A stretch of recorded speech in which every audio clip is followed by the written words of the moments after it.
نشین امیر اہل سنت، تو صدا رہے سلامت، تو صدا رہے سلامت، تجھ پر ہو رب کی رحمت۔ الحمدللہ رب العالمین، والصلاة والسلام علی سید الانبیاء والمرسلین، اما بعد فاعوذ باللہ من الشیطان الرجیم، بسم اللہ الرحمن الرحیم۔ الصلاة والسلام علیک یا رسول اللہ وعلی آلک واصحابک یا حبیب اللہ۔ الصلاة والسلام علیک یا نبی اللہ وعلی آلک واصحابک یا نور اللہ۔ محبوب رب العالمین جناب صادق و امین عز و جل و صلی اللہ تعالی علیہ وآلہ وسلم مسجد میں داخل ہو کر ممبر انور پر رونق افروز ہوئے تو ارشاد فرمایا آمین آمین آمین۔ پھر جب آپ علیہ السلام تشریف لے جانے لگے تو عرض کی گئی یا رسول اللہ صلی اللہ تعالی علیہ وآلہ وسلم، ہم نے آپ علیہ السلام کو ایسا کام کرتے دیکھا جو آپ نے پہلے کبھی نہیں کیا تھا۔ تو آپ علیہ السلام نے ارشاد فرمایا کہ جبریل امین علیہ السلام نے میرے سامنے ظاہر ہو کر عرض کی یا رسول اللہ صلی اللہ تعالی علیہ وآلہ وسلم،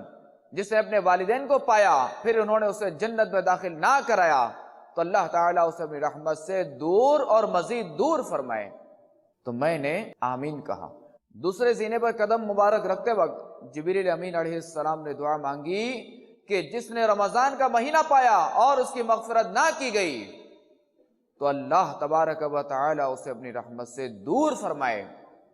مزید دور اور محروم فرمائے۔ تو میں نے آمین کہی۔ تیسرے سینے پر قدم مبارک رکھتے وقت جبریل امین علیہ السلام میرے سامنے ظاہر ہوئے اور دعا مانگی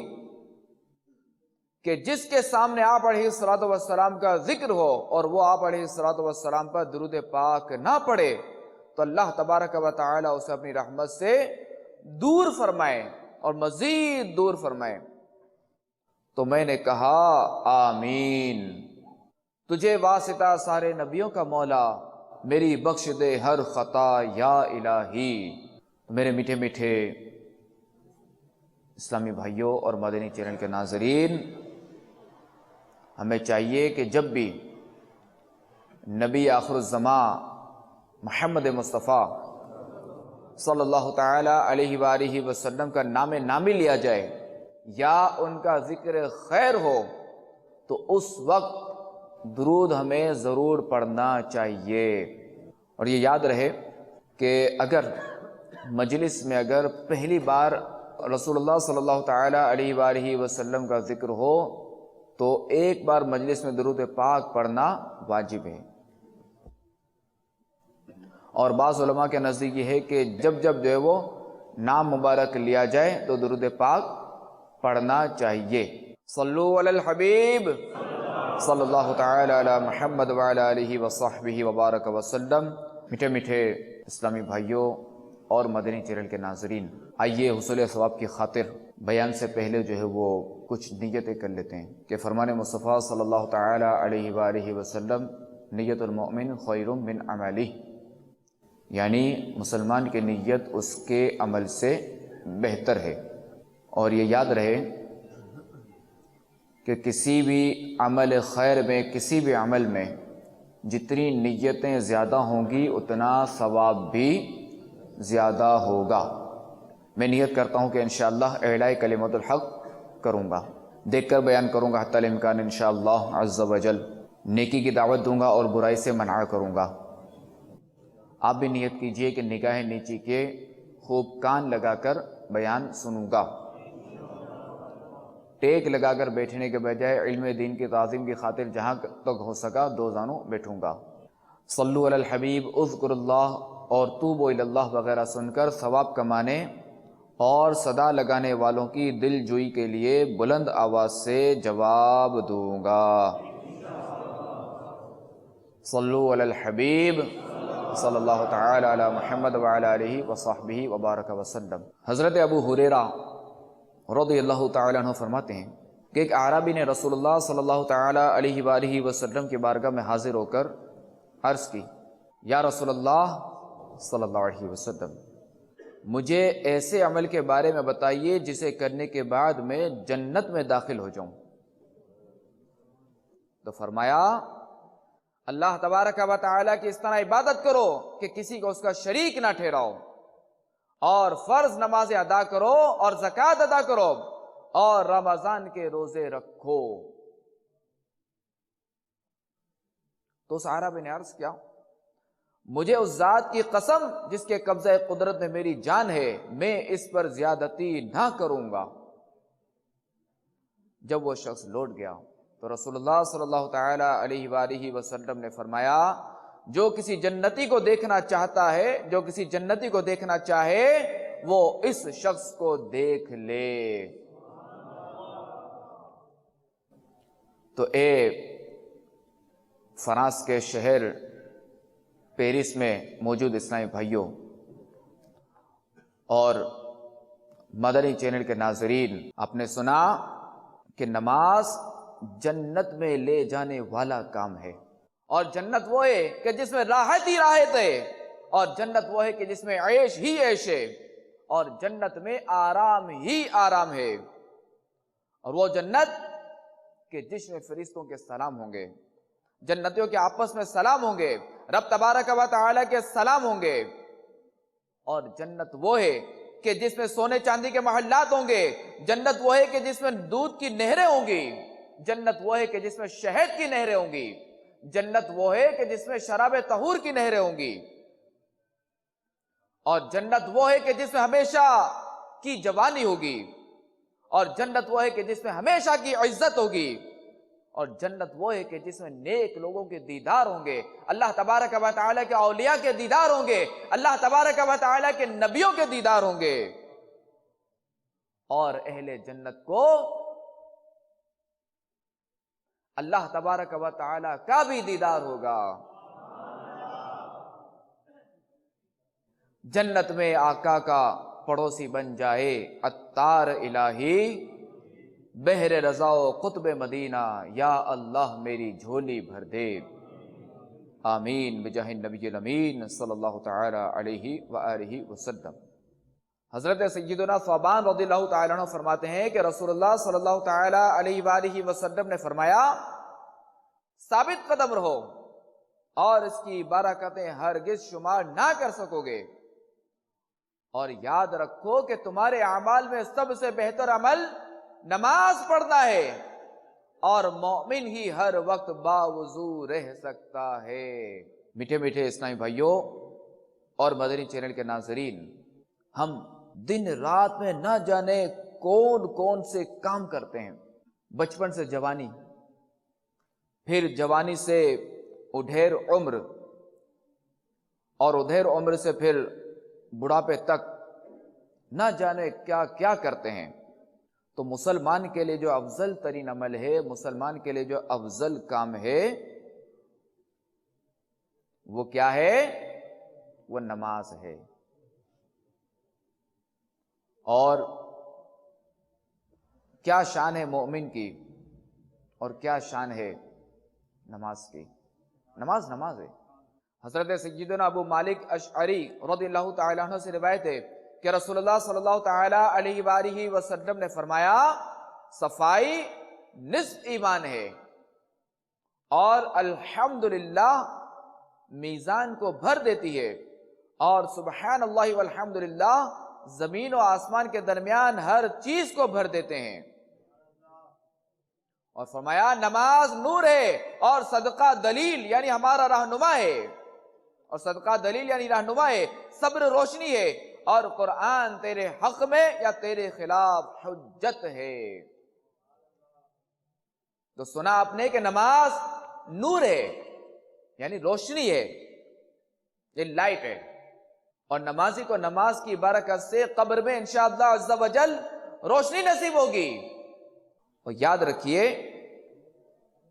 کہ یہاں دنیا میں ہم روشنی کے لیے کوشش کرتے ہیں نا جب بٹن وغیرہ آن کرتے ہیں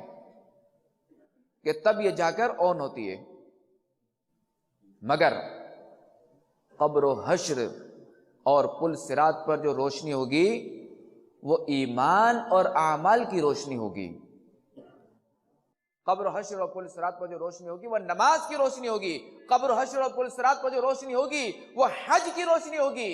قبر و حشر اور پل صراط پر جو روشنی ہوگی وہ زکوٰۃ کی روشنی ہوگی، قبر و حشر اور پل صراط پر جو روشنی ہوگی وہ تلاوت قرآن پاک کی روشنی ہوگی، قبر و حشر اور پل صراط پر جو روشنی ہوگی وہ ذکر و اذکار کی روشنی ہوگی، قبر و حشر اور پل صراط پر جو روشنی ہوگی وہ درود و سلام پڑھنے کی روشنی ہوگی، قبر و حشر اور پل صراط پر جو روشنی ہوگی وہ عشق مصطفیٰ کی ہوگی۔ جنتی وہ ہے جنہیں ان کی شفاعت پہ یقین، جنتی وہ ہے جنہیں ان کی شفاعت پہ یقین، اور جو منکر ہے وہ دوزخ کے حوالے ہوں گے، نور آنکھوں میں تو چہروں پہ اجالے ہوں گے، مصطفیٰ والوں کے انداز نرالے ہوں گے، ہم گناہگاروں کو سرکار سنبھالے ہوں گے۔ صلو علی الحبیب صلی اللہ تعالی علی محمد وعلی آلہ وصحبہ وبارک وسلم۔ حضرت سیدنا بکر بن عبداللہ رضی اللہ تعالیٰ عنہ فرماتے ہیں، اے ابن آدم تیری مثل کون ہے کہ جو جب چاہے اپنے رب عز و جل کی بارگاہ میں بغیر اجازت حاضر ہو جائے؟ تو ان سے پوچھا گیا وہ کس طرح؟ تو فرمایا تم پورا وضو کر کے اپنی محراب یعنی جائے نماز میں داخل ہو جاتے ہو تو تم اس وقت تک کسی ترجمان کے بغیر اپنے رب عز و جل کے ساتھ ہم کلام ہو جاتے ہو۔ تو نماز کتنی عظیم الشان عبادت ہے کہ اس کے ذریعے بندہ اپنے مالک و مولا عز و جل کا قرب حاصل کرتا ہے، اس کے ذریعے قریب ہوتا ہے اپنے رب عز و جل کے۔ اور نماز ہی وہ عبادت ہے کہ جس کے ذریعے بندہ اپنے رب تبارک و تعالی سے ہم کلام ہونے کا شرف حاصل کرتا ہے۔ کاش ہم نمازی بن جائیں، ہم پکے نمازی بن جائیں، بس ہماری کیفیت ایسی ہو کہ ایک نماز کے بعد ہمیں دوسری نماز کی فکر ہو، اس کا ہمیں ٹینشن ہو سفر میں کہ بس یار میری نماز نہ چھوٹے، بس کسی طریقے سے مجھے جو نا وہ وضو وغیرہ کا انتظام اور یہ سارے معاملوں تو میری نماز نہ رہ جائے۔ اللہ ہمیں یہ ٹینشن نصیب کرے اور ہمیں دنیاوی فکروں سے نجات عطا فرمائے۔ حضرت سیدنا عقبہ بن عامر رضی اللہ تعالیٰ عنہ سے مروی ہے کہ میں نے رسول اللہ صلی اللہ تعالیٰ علیہ وآلہ وسلم کو فرماتے ہوئے سنا، تم میں سے جو مسلمان اچھی طرح وضو کرے پھر خشوع و خضوع کے ساتھ 2 رکعتیں ادا کرے تو اس کے لیے جنت واجب ہو جائے گی۔ حضرت سیدنا ابو ہریرہ رضی اللہ تعالیٰ عنہ سے روایت ہے کہ رسول اللہ صلی اللہ تعالیٰ علیہ وآلہ وسلم ایک قبر کے قریب سے گزرے تو دریافت فرمایا کہ یہ کس کی قبر ہے؟ تو صحابہ کرام علیہم رضوان عرض کی فلاں شخص کی۔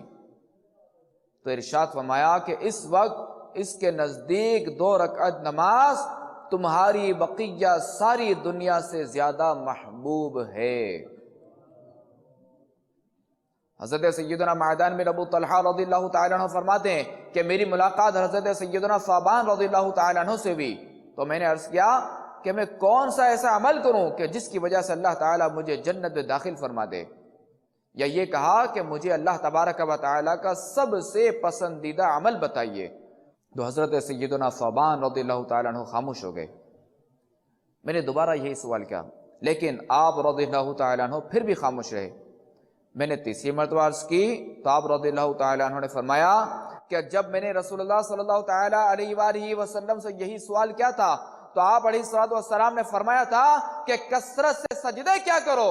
کہ کیونکہ تم جب بھی اللہ تبارک و تعالی کو سجدہ کرو گے اللہ تعالیٰ تمہارا ایک درجہ بلند فرما دے گا اور اس کے بدلے تمہاری ایک خطا معاف فرما دے گا۔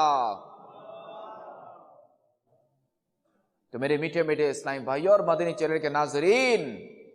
نماز کا پتہ چلا کہ یہ اللہ تبارک و تعالی کی بارگاہ میں بہت ہی پسندیدہ عمل ہے کہ اس کے ذریعے مسلمان کے درجے بلند ہوتے ہیں،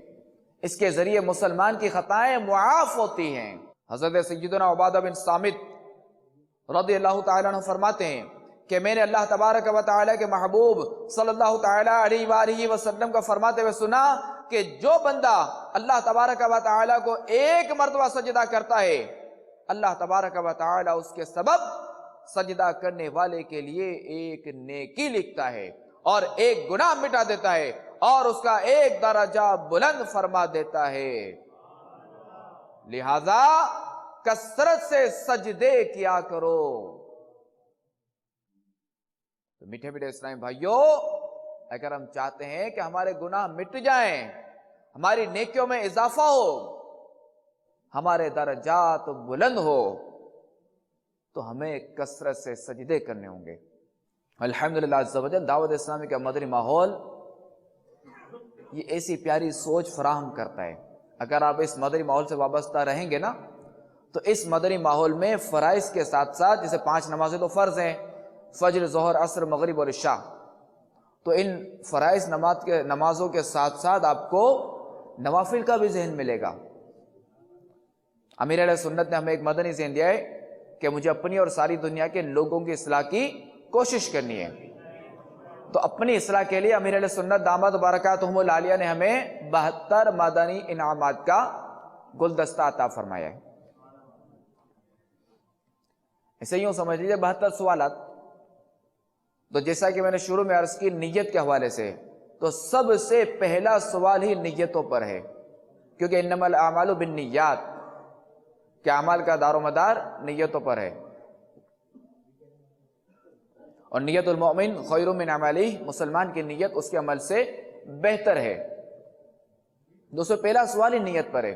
اور دوسرا سوال پھر نماز کا ہے۔ نماز وہ بھی جماعت کے ساتھ، تکبیر اولیٰ کے ساتھ، اور وہ بھی پہلی صف میں، اور اس کے علاوہ اشراق چاشت، اوابین، تہجد، صلاۃ التوبہ۔ تو یہ دیکھیں 4 نمازیں، بلکہ 5 نمازیں، اشراق الگ ہے، چاشت الگ ہے۔ تو دعوت اسلامی کا یہ مدنی ماحول ہے کہ جو ہمیں فرائض کے ساتھ ساتھ جو وہ نوافل کا بھی ذہن دیتا ہے۔ اور اگر ہم نے نوافل پر ہم نے ہمیشگی اختیار کی، اگر ہم نوافل پر کاربند ہوئے،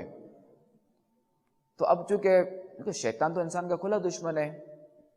اور شیطان کا یہ طریقہ واردات ہے کہ یہ بندے کو جو ہے بتدریج پیچھے کرتا ہے۔ تو اب اگر چونکہ شیطان تو مرتے دم تک یہ مایوس نہیں ہوتا، اللہ ہمیں اس کے شر سے بچائے، اللہ ہمیں اپنی پناہ میں رکھے، اللہ ہمارا ایمان سلامت رکھے، اللہ تعالی ہمارا خاتمہ بالخیر فرمائے، اللہ تعالی ہمیں نفس و شیطان کی شرارتوں سے بچائے۔ تو اب جو بندہ نوافل کا پابند ہوگا، تو ظاہر نوافل کا پابند ہے تو ظاہر ہے کہ فرائض تو اس کے ویسے ہی سیکیور ہو گئے۔ اب جب یہ نوافل پہ جب کوتاہی پائے گا تو یہ یہاں الرٹ ہو جائے گا، اسے الرٹ ہو جانا چاہیے کہ یار یہ کیوں میں نوافل سے ہٹ رہا ہوں، کیونکہ شیطان کا طریقہ واردات ہے کہ جو پابند ہوتا ہے نا اس کو پہلے نوافل سے ہٹاتا ہے، دور کرتا ہے آہستہ آہستہ، پھر یہ سنت غیر موقعہ چھوڑاتا ہے، پھر یہ اس کی جو ہے وہ سنت موقعہ چھوڑواتا ہے، اچھا اسی میں پھر یہ جماعت بھی چھوڑواتا ہے، پھر یہ آہستہ آہستہ جو ہے وہ نماز ہی چھوڑوا دیتا ہے۔ تو جب ہم نوافل کے پابند ہوں گے تو انشاءاللہ عز و جل اس کی برکت سے فرائض ہمارے سیکیور ہو جائیں گے انشاءاللہ۔ صلو علی الحبیب صلی اللہ تعالی علی محمد وعلی آلہ وصحبہ وبارک وسلم۔ اور جو نماز پڑھتے ہیں تو انہیں چاہیے کہ اللہ تبارک و تعالی سے استقامت کی بھی دعا کرتے رہیں، اور اس کے ساتھ ساتھ اللہ تبارک و تعالیٰ کا شکر بھی ادا کرتے رہیں۔ قرآن پاک میں ہے لَئِن شَكَرْتُمْ لَأَزِيدَنَّكُمْ، کہ اگر تم میرا شکر ادا کرو گے تو تمہیں اور دوں گا۔ جو بھی نعمت ملے تو اس پر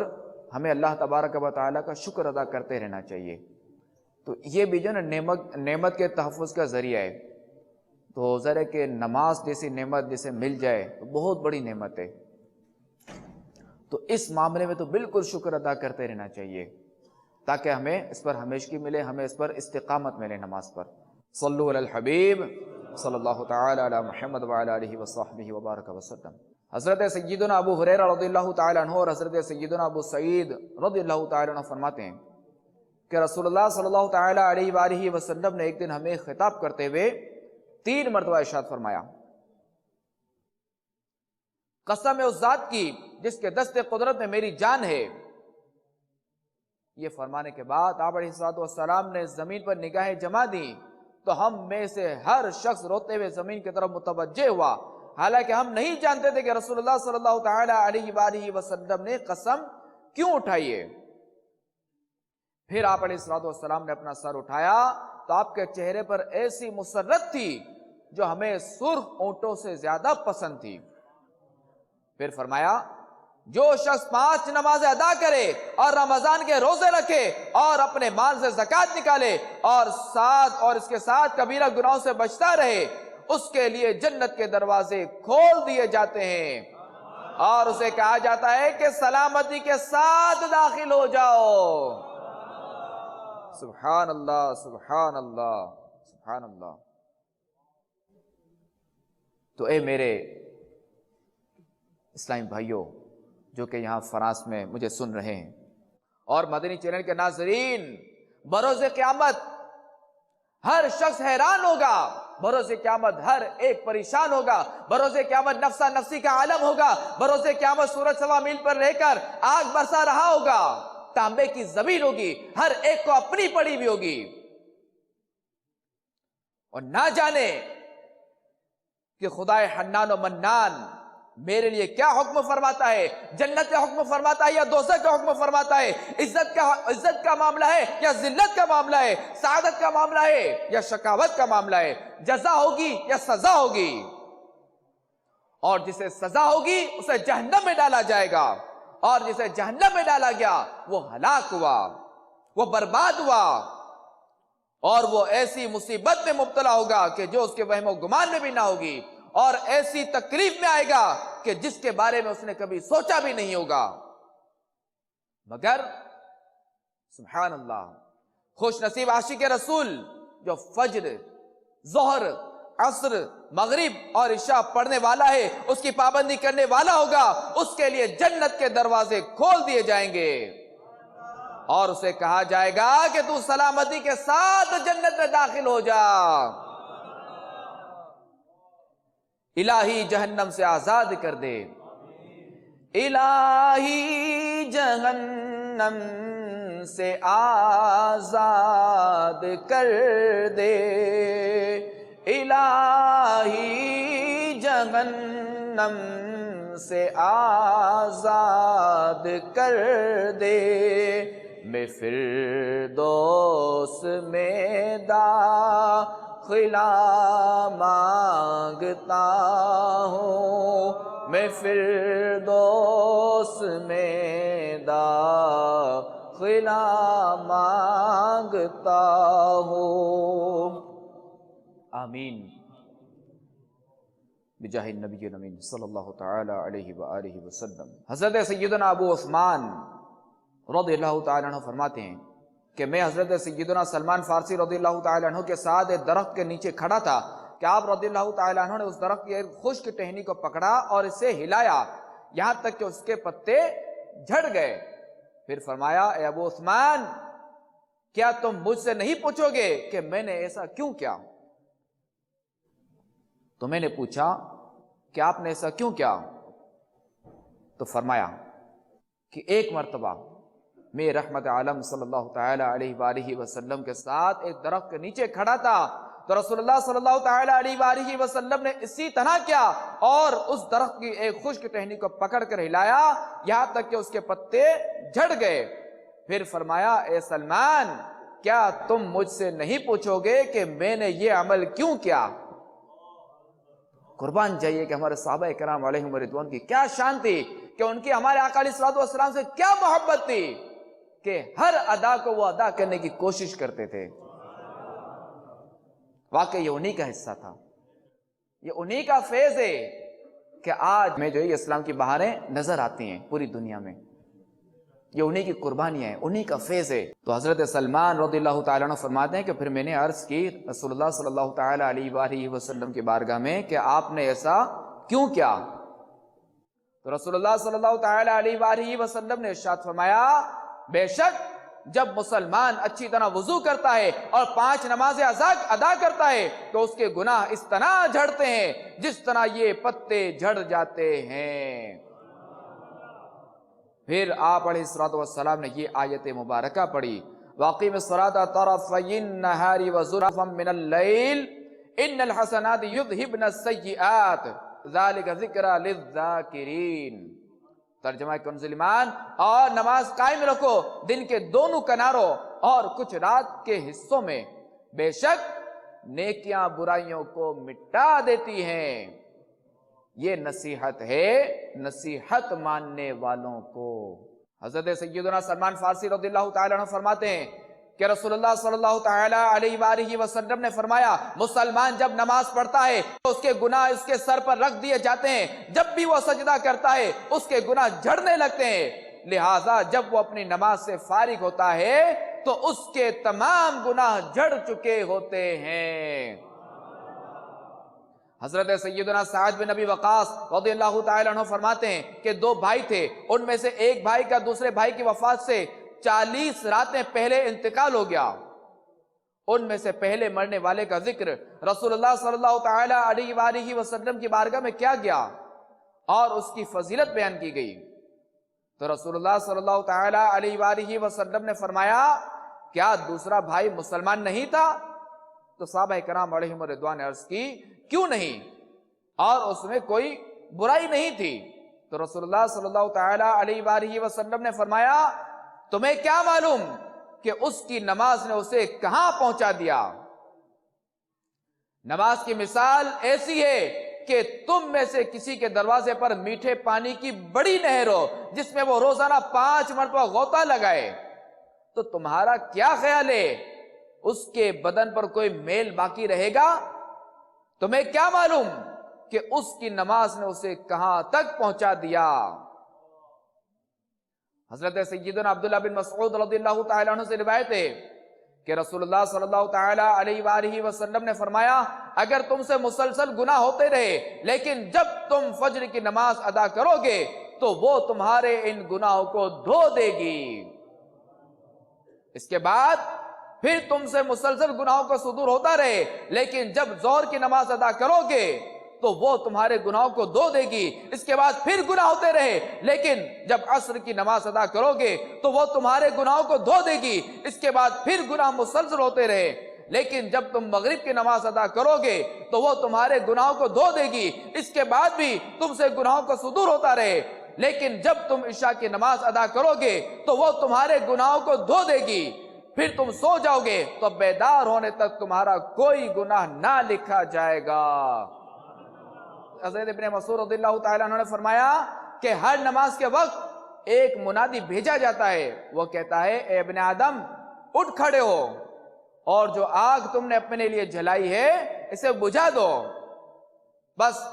لوگ اٹھ کھڑے ہوتے ہیں اور اچھی طرح طہارت حاصل کرتے ہیں تو ان کے 2 نمازوں کے درمیان کے گناہ مٹا دیے جاتے ہیں۔ پھر جب نماز عصر کا وقت ہوتا ہے تو اسی طرح ندا کی جاتی ہے، مغرب کے وقت بھی یہی ندا ہوتی ہے، اور جب عشاء کا وقت ہوتا ہے تو اسی طرح ندا ہوتی ہے، پھر لوگ سو جاتے ہیں تو کوئی خیر میں رات گزارتا ہے اور کوئی شر میں رات گزارتا ہے۔ حضرت سیدنا ابو درداء رضی اللہ تعالیٰ عنہ سے روایت ہے کہ رسول اللہ صلی اللہ تعالیٰ علیہ وآلہ وسلم نے فرمایا 5 چیزیں ایسی ہیں جو انہیں ایمان کی حالت میں ادا کرے گا جنت میں داخل ہوگا۔ جو 5 نمازوں کے وضو، رکوع، سجود اور اوقات کا لحاظ رکھے اور رمضان کے روزے رکھے اور اگر استطاعت رکھتا ہو تو حج بیت اللہ کرے اور خوش دلی کے ساتھ زکوٰۃ اور امانت ادا کرے۔ عرض کیا گیا یا رسول اللہ امانت کی ادائیگی سے کیا مراد ہے؟ ارشاد فرمایا جنابت سے غسل کرنا۔ اللہ تعالیٰ نے ابن آدم کو اس کے دین میں غسل جنابت کے علاوہ کسی چیز میں رخصت عطا نہیں فرمائی۔ حضرت سیدنا ابو ہریرہ رضی اللہ تعالیٰ عنہ سے روایت ہے کہ دن اور رات میں کچھ فرشتے تمہیں تلاش کرتے ہیں اور وہ نماز فجر و عصر میں اکٹھے ہوتے ہیں، اور پھر جب تمہارے ساتھ رات گزارنے والے فرشتے اوپر چلے جاتے ہیں تو ان کا رب عز و جل ان سے پوچھتا ہے، حالانکہ وہ تمہیں ان سے زیادہ جانتا ہے، تم نے میرے بندوں کو کس حال میں چھوڑا؟ تو وہ عرض کرتے ہیں کہ جب ہم ان سے جدا ہوئے تو وہ نماز پڑھ رہے تھے، اور جب ہم ان کے پاس پہنچے تو اس وقت بھی وہ نماز پڑھ رہے تھے۔ جبکہ ابن خزیمہ کی روایت میں یہ اضافہ ہے کہ فرشتے عرض کرتے ہیں کہ اے اللہ قیامت کے دن ان کی مغفرت فرما دینا۔ رسول اللہ صلی اللہ تعالی علیہ وآلہ وسلم کا فرمان ہے، اسلام نے نماز کی تعلیم دی تو جس کا دل نماز کے لیے فارغ ہوا اور اس نے اس کے حقوق، وقت اور سنتوں کی رعایت کے ساتھ پابندی کی تو وہی کامل مؤمن ہے۔ رسول اللہ صلی اللہ تعالی علیہ وآلہ وسلم نے فرمایا نماز شیطان کا منہ کالا کرتی ہے، صدقہ اس کی کمر توڑتا ہے، اور اللہ تبارک و تعالی کے لیے محبت اور علم کے معاملے میں مودت اس کی دم کاٹ دیتی ہے۔ لہذا جب تم یہ اعمال کرتے ہو تو وہ تم سے اس قدر دور ہو جاتا ہے جیسے سورج کے طلوع ہونے کی جگہ اور اس کے غروب ہونے کی جگہ سے دور ہے۔ کہاں مشرق کہاں مغرب، کہاں سورج طلوع ہوتا ہے کہاں سورج جو ہے وہ غروب ہوتا ہے، کتنا فاصلہ ہے۔ تو شیطان اس قدر دور ہو جاتا ہے۔ تو شیطان ہمارا کھلا دشمن ہے، شیطان ہم سے گناہ کرواتا ہے، شیطان ہمیں نیکیوں سے روکتا ہے، شیطان ہمیں لڑواتا ہے، شیطان غیبت کرواتا ہے، شیطان چغلی کرواتا ہے، شیطان دو بھائیوں میں لڑوا دیتا ہے، شیطان میاں بیوی میں طلاق کروا دیتا ہے، شیطان کتنے جھگڑے اور فساد کروا دیتا ہے، شیطان ایمان کا لٹیرا ہے، شیطان ڈاکو ہے، شیطان ہمارے ایمان کا دشمن ہے۔ اور جو خوش نصیب نماز پڑھتا ہے تو یہ نماز اس بدبخت شیطان کا منہ کالا کر دیتی ہے۔ تو ہمیں چاہیے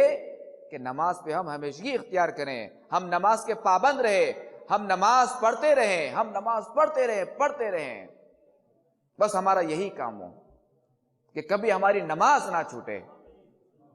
اللہ ہمیں نماز کا پابند بنائے۔ دیدار حق دکھائے گی اے بھائیو نماز، جنت تمہیں دلائے گی اے بھائیو نماز۔ یعنی نماز اللہ تبارک و تعالیٰ کا دیدار کروائے گی، جو بروز قیامت نمازی کو اللہ تبارک و تعالیٰ کا دیدار ہوگا۔ دیدار حق دکھائے گی اے بھائیو نماز، جنت تمہیں دلائے گی اے بھائیو نماز۔ دربار مصطفیٰ میں تمہیں لے کے جائے گی، خالق سے بخشوائے گی اے بھائیو نماز۔ عزت کے ساتھ نوری لباس، اچھے زیورات، سب کچھ تمہیں پہنائے گی اے بھائیو نماز۔ جنت میں نرم نرم بچھونوں کے تخت پر آرام سے سلائے گی اے بھائیو نماز۔ خدمت تمہاری کریں گی حوریں ادب کے ساتھ، رتبہ بہت بڑھائے گی اے بھائیو نماز۔ رحمت کے شامیانوں میں خوشبو کے ساتھ ساتھ ٹھنڈی ہوا چلائے گی اے بھائیو نماز، باغ بہشت روضہ رضواں بہار خلد سب کچھ تمہیں دکھائے گی اے بھائیو نماز، پڑھتے رہو نماز کے دونوں جہان میں، سب کچھ تمہیں دلائے گی اے بھائیو نماز، فاقے سے مفلسی سے جہنم کی آگ سے سب سے تمہیں بچائے گی اے بھائیو نماز، پڑھ کر نماز ساتھ لو سامان آخرت محشر میں کام آئے گی اے بھائیو نماز، بات آزمی کی مانو نہ چھوڑو کبھی نماز، اللہ سے ملائے گی اے بھائیو نماز، جاری رہے گا جاری رہے گا جاری رہے گی، صلو علی الحبیب صلی اللہ تعالی علی محمد وعلی آلہ وصحبہ وبارک وسلم۔ میرے میٹھے میٹھے اسلامی بھائیوں اور مدنی چینل کے ناظرین، الحمدللہ عز و جل، ابھی جیسا کہ ہم نے بیان سنا نماز کے حوالے سے، نماز کے فضائل سنے، اور انسان کی طبیعت ہے کہ جب بھی کسی حوالے سے کوئی فضیلت سنتا ہے یا کوئی اس کے فوائد سنتا ہے تو اس کی طبیعت اس کی طرف مائل ہوتی ہے۔ اور یہ بھی ہے نا، کہا جاتا ہے نا کہ اگر کسی کام کو ہمیں کرنا ہے تو ہم پہلے اس کے فوائد کی معلومات کریں تو اس کی طرف ہماری طبیعت خود بخود مائل بھی ہوگی۔ جیسے جو لوگ کاروبار کرنا چاہتے ہیں، جن کا ذہن ہے بھائی کپڑے کا کام کروں، تو اب کیا ہے کہ وہ کپڑے کے حوالے سے سارا سے ورک کرے گا، بھائی اس میں کتنا فائدہ ہے، اس کو پتہ چلے بھائی فائدہ کم ہے نقصان زیادہ ہے، یا فائدہ کم اور محنت زیادہ ہے، تب بھی اسے تھوڑا بچے گا، نہیں میں کوئی دوسرا کام دیکھوں۔ تو اب جب اس کو پتہ چلے گا نہیں اس کام کے جو ہے نا وہ فوائد زیادہ ہیں، اس میں نفع بھی زیادہ ہے، وقت بھی کم لگتا ہے، اب جو ہے وہ اس کی طرف مائل ہوگا۔ تو پتہ چلا کہ جس کام کے فوائد پیش نظر ہوتے ہیں یا فوائد پتہ چلتے ہیں تو بندہ اس طرف جاتا ہے۔ تو ابھی جیسا کہ الحمدللہ عز و جل ہم نے جو ہے وہ نماز کے فضائل و برکات سنے، اور اول تو یہ کہ فضائل و برکات اس کی اپنی جگہ، ہم مسلمان ہیں، ہمارے لیے اللہ تبارک و تعالیٰ کا حکم ہی کافی ہے، اس رب عز و جل نے ہم پر نماز فرض کی ہے۔ تو خیر فضائل و برکات جو آتے ہیں وہ جو ہے وہ مسلمان کو اس طرف راغب کرنے کے لیے آتے ہیں۔ تو میٹھے میٹھے اسلامی بھائیوں، ہوتا یہ ہے کہ فضائل و برکات جب ہم سنتے ہیں تو وقتی طور پر انسان کا ذہن بن جاتا ہے، مگر جیسے ہی وہ اس ماحول سے دور ہوتا ہے، وہ اچھی صحبت سے دور ہوتا ہے، وہ اپنے گھروں کو جاتا ہے یا اپنے دوستوں میں جاتا ہے، تو آہستہ آہستہ جو فضائل و برکات سنے تھے، جو دینی بیان سنا تھا، تو وہ پھر اس کا اثر کم ہونے لگتا ہے، اور بندہ دوبارہ جو ہے وہ اپنی وہی پچھلی روش پر چلنا شروع کر دیتا ہے۔ تو الصحبت مؤثرہ، کہ صحبت اثر رکھتی ہے۔ اب چاہے صحبت اچھی ہو یا بری، اگر کوئی اچھوں کی صحبت میں رہے گا تو اس پر اچھا اثر پڑے گا، اور اگر بروں کی صحبت میں رہے گا تو اس پر برا اثر آئے گا۔ کوئی اگر بروں کی صحبت میں رہے اور یہ ذہن بنائے اور یہ کہے کہ میں بروں کی صحبت میں رہوں گا مگر مجھ پر برائی نہیں آئے گی، میں برا نہیں بنوں گا، مجھ پر ان کا اثر نہیں آئے گا، تو یہ اپنے آپ کو دھوکہ دے رہا ہے، یہ شخص دھوکے میں، کہ ایسا ممکن ہی نہیں کہ کوئی شخص ایسے لوگوں کی صحبت میں رہے اور اس پر اثر نہ آئے۔ کوئی شخص عطر کی دکان میں جائے اور خوشبو نہ آئے، اس کے بدن سے ایسا ممکن نہیں۔ تو خربوزے کو دیکھ کر جو ہے نا خربوزہ رنگ پکڑتا ہے، اور تل کو اگر گلاب کے پھول میں رکھ دیں اور تل لاکھ چاہے کہ مجھ پر گلابی رنگ نہ چڑھے تو ایسا ممکن نہیں، تل پر ضرور گلابی رنگ چڑھے گا۔ تو اسی طرح تبلیغ قرآن و سنت کی عالمگیر غیر سیاسی تحریک، دعوت اسلامی کے مدنی ماحول سے وابستہ ہو کر عاشقان رسول کی صحبت میں رہنے والا اللہ تبارک و تعالی اور اس کے رسول صلی اللہ تعالی علیہ وآلہ وسلم کی مہربانی سے، ان کے کرم سے، ان کے فضل سے بے وقعت پتھر یعنی بے قیمت پتھر بھی انمول ہیرا بن جاتا ہے اور وہ خوب جگمگاتا ہے اور ایسی شان سے پیک اجل کو لبیک کہتا ہے کہ دیکھنے والا رشک کی آگ میں جل اٹھتا اور جینے کے بجائے ایسی موت کی تمنا کرنے لگتا ہے۔ آئیے ایک مدنی بہار سنتے ہیں۔ ٹنڈو اہل یار سندھ کے ایک شخص نے دعوت اسلامی کے مدنی ماحول سے متاثر ہو کر عاشقان رسول کی صحبت کی برکت سے 5 وقت کی نماز کی پابندی شروع کر دی اور رمضان شریف کے آخری عشرے میں دعوت اسلامی کے تحت ہونے والے سنتوں بھرے اعتکاف میں عاشقان رسول کے ساتھ یہ بیٹھ گئے اور ان 10 دنوں میں قرآن پاک کی چند سورتیں، دعائیں اور سنتیں یاد کر لیں۔ چہرے پر ایک مشت داڑھی اور سر پر امامے کا تاج سجانے کی نیت کے ساتھ ساتھ ہفتہ واری سنتوں بھرے اجتماع میں شرکت اور مدنی قافلوں میں سفر کے لیے اپنا نام بھی لکھوا دیا۔ الغرض ان کی زندگی میں مدنی انقلاب برپا ہو گیا۔ عاشقان رسول کی صحبت رنگ لائی، گناہوں سے توبہ کر کے سنتوں بھری زندگی گزارنے لگے۔ ایک دن ان بیچاروں کے کپڑوں میں آگ لگ گئی اور آگ لگنے کے سبب وہ بیچارے بری طرح جھلس گئے۔ اسپتال لے جایا گیا تو وہاں ڈاکٹروں نے بتایا کہ ان کا جسم 80% جل چکا ہے، مگر جو دیکھ رہے تھے وہ دیکھنے والے حیرت زدہ تھے کہ تکلیف کا اظہار کرنے کے بجائے وہ اسلام بھائی ذکر اور درود میں مشغول تھے۔ اعتکاف کے دوران عاشقان رسول کی صحبت میں رہ کر جو سورتیں اور دعائیں یاد کی تھی انہیں وہ پڑھے جا رہے تھے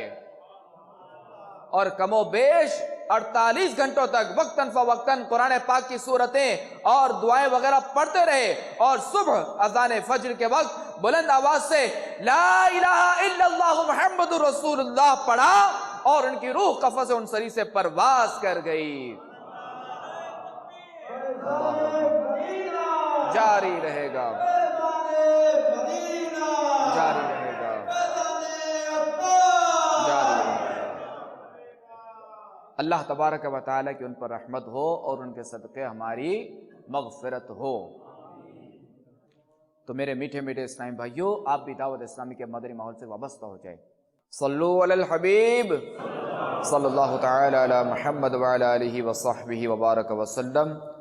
جانشین امیر اہل سنت تو صدا رہے سلامت، تو صدا